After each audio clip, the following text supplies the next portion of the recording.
Welcome back to Danny Phantom Month, the month where I make videos about Danny Phantom. You may know that Danny Phantom is a beloved Nickelodeon cartoon of the early 2000s, but you may not know that Danny Phantom also had a couple video games that came out. That's right, it had 2 whole games, which is the most amount of games ever to be based off of the cartoon Danny Phantom. The first of which is a Game Boy Advance game based off the episode The Ultimate Enemy, and the second is a game based off the episode Urban Jungle, which also came out on Game Boy, as well as Nintendo DS. And today we're talking about those games, starting with 2005's The Ultimate Enemy for Game Boy Advance.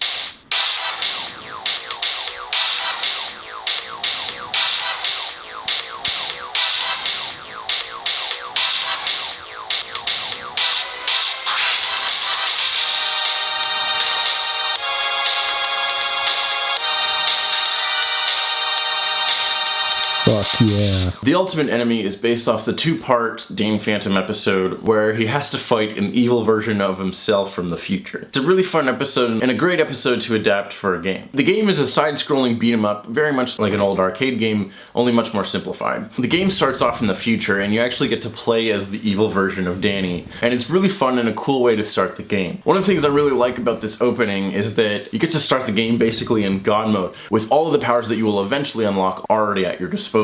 After that intro, we go back to Danny and we get to see the plot of this episode unfold. The story is ripped basically straight from this episode, and it's really fun. They keep a lot of the same banter and fun dialogue that you usually get with Sam and Tucker, and it follows it very closely, so there isn't a whole lot that strays too far from what the actual dialogue of the episode is. But even when it doesn't, nothing feels out of character or out of place. Core gameplay is a very straightforward beat 'em up. You punch and do combos, and you have a meter that when you fill it up you can do special moves. That's about it. There is a leveling up system, and as you play through the game you level up and unlock new powers and abilities that then help you fight more and do more moves and thus level up more. Which again is why the intro of the game is really fun, because you get to see all the powers that you will eventually unlock. It functions very much in the same way in the episode of the show that introduces Vlad. Danny meets this guy who has the same powers as him, but he's mastered them and developed them so well that we get to see like a little hint of where the show's eventually gonna go. And that's kind of how this works as well, as we get to see right away where the game's eventually going to get to. The core gameplay is pretty repetitive, but the main thing that makes it fun and engaging is some of the boss fights as well as the story. The story's just the same story as the episode, so mostly I recommend that you just watch that. But it's still really fun, and with this plot we get to see, with this crazy time travel plot, you get to see alternate versions of some of the villains, and in the game you get to fight them in different boss fights. Most of the boss fights are pretty straightforward as it is, but it is really fun to see these different characters. When you get to the end of the game, it's a little underwhelming. You fight the evil Danny and there isn't really much strategy or anything to him. I just kind of wailed on him and won. And that's the game. It's not that long, they only really covered the plot of the episode, so you can probably get through this game in like a couple hours. But obviously the developers realized this game was kind of short, and so after you beat the game you unlock a hard mode, as well as if you go back to your main save file, you can now play through all the levels again, but with different challenges. They're usually pretty simple, like get a certain number in combos or beat a boss fight after a certain amount of time, but they're kind of fun ways to extend the game and change up the win conditions a little to add more of a challenge. This mode also allows you to get a different ending, as well as an alternate final boss fight with Vlad. This fight is more challenging, but once you figure out the trick, it's not too bad. I do think it's cool that there's an alternate ending and alternate challenges to make the game feel a little more full, but at the end of the day, it is just a Game Boy game, and so there isn't a whole lot to it. I don't know if there's any more secrets that you get for beating all of the challenges, because the flying levels in this game suck. And I can never fucking beat enough of these meat guys, so I haven't beat the game 100% because those challenges are dumb. I checked online to see if there was any kind of reward for 100%ing the game, but I couldn't really find anything on the topic. I wonder why no one's talking about this 2005 Danny Phantom game for the Game Boy on the internet right now. I just don't understand. All in all, this game is kind of fun, and I did enjoy myself going back and playing those different challenges, as well as replaying some of the boss fights and stuff to get footage for this video. I wish that there was a little more to this. The combat is fine, but it's not really complicated or anything. There isn't really much skill to it. You can kind of just mash the punch button and get through every level. There's a few segments where you have to like jump stuff, and it's like, this game is not a platformer, and those parts are kind of balls. It would have been cool to see a Danny Phantom game that used more kind of action-adventure elements, or maybe even side-scrolling platform elements as well. But I did enjoy playing this game, so do take that with what you will. If you like Danny Phantom, this one is worth checking out. Next up, 2006's A Danny Phantom Urban Jungle. Let's try the Game Boy game one first. Whoops. Okay. Let's try the DS one? Alright, this one at least works. Wait a minute, that title sounds familiar. Is this the same title music from the first game?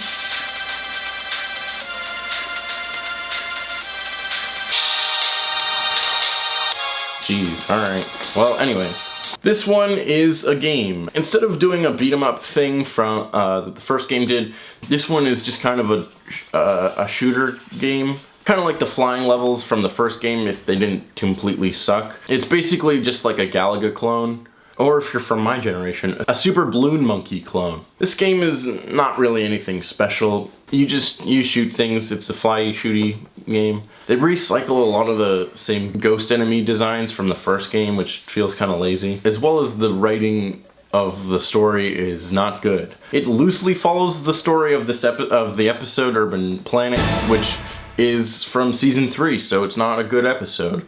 The only redeeming quality is that Mark Hamill plays the villain, but basically Danny just fights a jungle guy for 20 minutes. There isn't really much plot to it, and the game kind of realizes that as they kind of plow through the main story in the first like half of the game. Which then makes the second half a little more interesting because they kind of can play around more. The game also uses this red-blue mechanic, which I know is from another game, but I can't remember which one. Basically, you can either have this red aura or this blue aura, and you can switch between them. Some enemies shoot red at you, and if you're the red aura, you just absorb that and gain energy. And then some enemies shoot blue. If you're blue, you absorb that. But if you're the wrong color, the red will, if you're blue, the red will hurt you, and if you're blue, the red will hurt you. I know this is ripped straight from another game, but I can't remember which one. If you know, please let me know in the comments. There isn't really much about the core gameplay of this game that needed it to be Danny Phantom. It just feels like a Danny Phantom skin on another game that they happen to have. Like, for example, the red and blue mechanic is one from another game, but two, why not make that his phasing? In some of the Nicktoons Unite games, which I may be talking about later on, there's these segments where you have to switch in and out of phasing and jump on different platforms accordingly. Why not just use that mechanic here, where certain ghosts are shooting regular energy that you can phase through, and then some are shooting a ghost energy that hurts you while you're phasing? That would make it more in line with Danny Phantom, Danny as a character and as the concept of the game. But there isn't really anything like that here. There's also a bunch of special moves that you can use, but they're all pretty interchangeable and don't really do anything that different. Or you can use some of the gadgets from the show.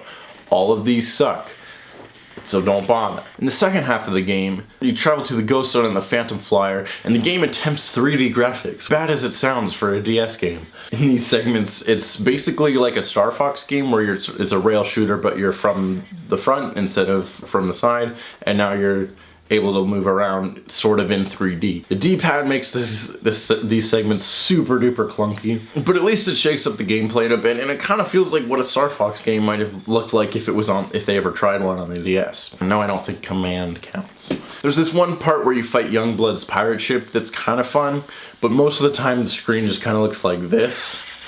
So yeah, it can be kind of hard to tell what the fuck is supposed to be happening. In this part of the game, you're instructed by Walker to like round up some of the ghosts that have been let free, and it's fine as a concept for furthering gameplay and stuff, but in the context of Danny Phantom, it doesn't really make any sense. Walker runs this ghost jail, and he's constantly in conflict with Danny because he's constantly trying to arrest Danny for being a ghost. So it doesn't really make sense for him to work with Walker at all. There's a level where you go inside the video game world from the episode where they do that in the show, which is a really fun idea, but it's kind of wasted here in this game because basically every level is pretty interchangeable. You fly on a set path and avoid getting hit and shoot guys, and that's about it. I like the references to that episode here, but it still is kind of disappointing. It's a great idea that I wish could have been used in a much better game. At least at the end of the game they sort of have an original boss fight, so that's something, I guess. The game also has a boss battle mode, which is actually kind of fun. You get to see a lot of the villains that didn't end up showing up in the main story of the game, and they all get a unique boss fight, and it's just kind of fun to see these different characters. And then at the end of that, you round them all up and send them to Ghost Prison, and Walker's like, good work. In the boss battle mode, there's no point where you ever end up fighting Walker, which is weird. As well as in the main story, what should happen is after you round up all the ghosts and bring them back to Walker, he should be like, alright, and now I'm gonna arrest you, and then you have like a final boss battle with Walker, and maybe you have to do like a Smash Bros style fight where you have to fight through all the previous bosses of the game in a row, and then fight Walker as like a final cool end to the game. But it never does that, and it's kind of weird, because that's just different from how those characters interact in the show. The game has 3D backgrounds as well as like 3D introductions to every like area.